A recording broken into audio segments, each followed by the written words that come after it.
Place the wooden piece numbering 1 on the floor. Put wooden dowels in all wooden holes, cam locks in large wooden holes. Then attach cam screw in all the holes with white ring. Attach part 2 to part 1 as shown in the figure. Fasten cam lock. Attach part 3 to part 1 and tighten up the cam lock. Attach part 4 to part 3 and part 2. Attach part 5 to part 3 and part 2.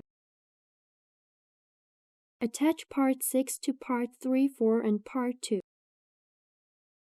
Attach part 7 and part 8 to part 9.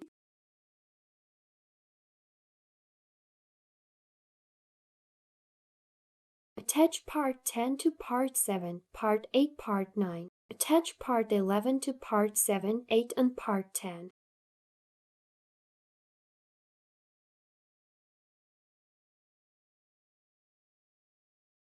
Attach drawer to main body. Similarly, make second drawer and attach drawer to main body.